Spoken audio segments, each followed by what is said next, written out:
Hello and welcome back to another one of my F1 chats. My name is Alex Does F1 Stuff and this is episode number 17, and oh my god, we have had some breaking news come through this morning. We'll jump straight into it and just look at these articles. Vettel is to leave Ferrari at the end of 2021. Not true, 2020. I got that wrong. There we go. Vettel is to leave Ferrari at the end of this 2020 season, regardless of how much of it we have. And the second story is, of course, the most influential person. It is the finale, Bernie Ecclestone versus Michael Schumacher. So without further ado, we will jump straight on into the very first article, and that is that Sebastian Vettel is going to be leaving Ferrari at the end of this current season. So Vettel and Ferrari have been in talks for several months about an extension, with team principal Matteo Binotto saying the four-time world champion was his number one choice to race alongside Charles Leclerc for next year. However, they have been unable to agree terms on a new deal, leading to today's announcement. So Sebastian Vettel said, "My relationship with Scuderia Ferrari will finish at the end of 2020. In order to get the best possible results in this sport, it's vital for all parties to work together in perfect harmony. The team and I have realised that there is no longer a common desire to stay together beyond the end of this season. Financial matters have not played a part in this joint decision. That's not the way I think when it comes to making certain choices, and it never will be." So what's been happening in these past few months has led many of us to reflect on what our real priorities are in life. One needs to use one's imagination and to adopt a new approach to a situation that has changed. I myself will take the time I need to reflect on what really matters when it comes to my future. Scuderia Ferrari occupies a special place in Formula 1, and I hope it gets all the success it deserves. Finally, I want to thank the whole Ferrari family and above all, its tifosi all around the world for the support they have given me over the years. My immediate goal is to finish my long stint with Ferrari in the hope of sharing some more beautiful moments together to add to all those we have enjoyed so far." So that was the end of the Sebastian Vettel statement.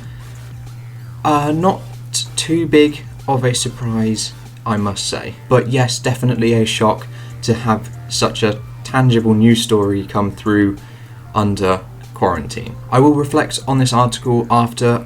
We're just going into what Binotto has said now, and then we'll sort of talk about the implications of such a decision. So Binotto added, this is a decision taken jointly by ourselves and Sebastian, one which both parties feel is for the best. It was not an easy decision to reach, given Sebastian's worth as a driver and as a person. There was no specific reason that led to this decision apart from the common and amicable belief that the time had come to go our separate ways in order to reach our respective objectives. Sebastian is already part of the Scuderia's history with his 14 Grand Prix wins, making him the third most successful driver for the team, while he is also the one who has scored the most points with us.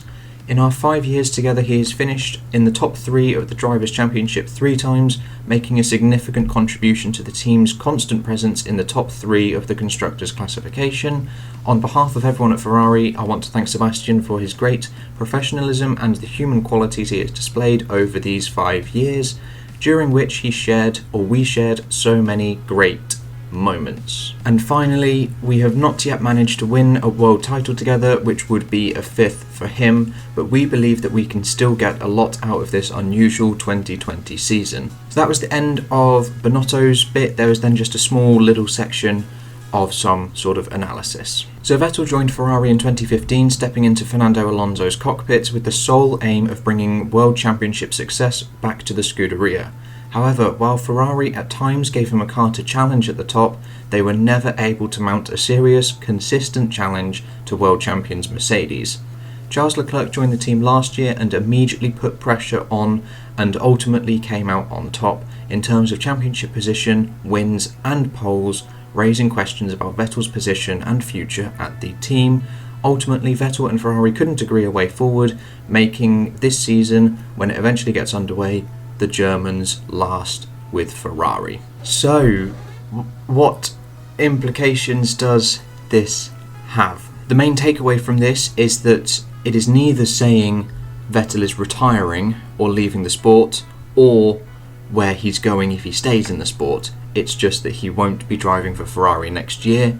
There was a part in his statement where he said, given what's going on currently, coronavirus and whatnot, it's given him time to look at what really matters to him. So perhaps he's spent these past couple months with his family and realised this is actually a bit more enjoyable now. I've had my run in Formula 1, I've won 4 championships, I've driven for Ferrari, I've won some races for them.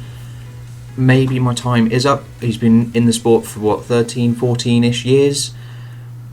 You'd have to say that he's had his time, definitely. And is there more? I'm not 100% sure. So definitely retirement is on the cards, in my opinion. I've read a few more articles, but I didn't want to include them in this as they are very, very speculative.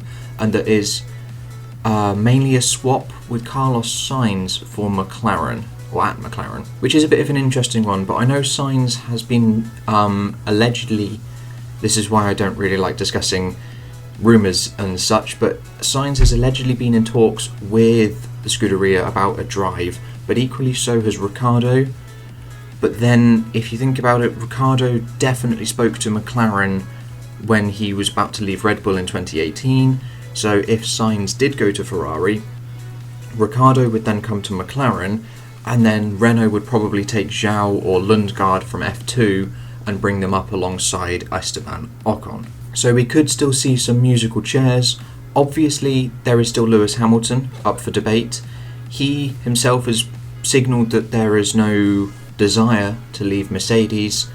However, still a possibility that he could now jump ship, but I doubt that, because then who would fill the Mercedes seat? Would George Russell get it? Because Williams wouldn't be happy about that. They need a consistent driver to help push them up. Yeah, it's sort of thrown everything up a little bit. I'm not sure what to think about it. I would have thought he'd have done up to the regulation change, simply because this year, however much of this year we get, is going to be the same as the 2021 season, because they've pushed back the regulations by a year. The 2021 season is going to have the same car, the same chassis, ever so slightly different aerodynamics, but yada yada yada. Basically the same car, so it's just a continuation of this season. So it kind of makes a bit more sense to just do a 1-year extension. But he said I believe in one of my previous F1 chats that he didn't want just a 1-year extension. That's not the way that he works. But obviously I can go on for ages and ages about Vettel leaving Ferrari, but there is a second story to cover. So as we've covered in the past 2 F1 chats, I believe F1 have been running a contest to decide on the most influential person in Formula 1's history. So if I just pull up the driver, team, bosses, innovators, game changers list, so we've got the drivers in the top left, team bosses, innovators, and then the game changers, and they've all battled it out over votes, public votes, which has been quite interesting to see. Each one has had around 60 to 80,000 votes on each, and we have now reached the finale. Michael Schumacher, the 7-time Formula 1 World Champion, versus Bernie Ecclestone. Honestly, in my opinion, it's hard to see how Michael Schumacher got here. The only real thing that I can think that he did was change what it meant to be a Formula 1 driver, as in he was the first athlete, the first person that took his fitness, his fitness seriously, and that was about it, really, in terms of innovation and influence on the sports. Yes, he inspired generations after him, but you can say the same about Fangio and about Stewart and about Hamilton and Lauda and Senna. Every driver has inspired those that came after them, and seeing as Schumacher came way after Stewart, Lauda, Senna, it's hard to see how he can have a bit more influence than them. But hey, he's in the final. Obviously, as you can see, my vote has gone to Bernie Ecclestone, because that is someone that I said at the very start of when they released this vote that it would go. If they included Bernie Ecclestone, in any shape or form. It just has to be him of who's had the most influence over the sport. Obviously the voting is still going on, so it could possibly change at some point, but I don't think it will. And that is the end of my F1 chat number 17. Some fairly big news. Well, one massive story, probably the biggest story that I've covered in the 17 episodes of my F1 chat. It's going to be interesting to see what Vettel does now, career-wise, whether he does retire. Because I think retiring would mean more musical chairs for, well, it will mean more musical chairs for everybody, because then who would fill, because you even have the possibility of Giovinazzi filling the Ferrari seat as well. Then who do you fill? Alfa Romeo's? Not sure.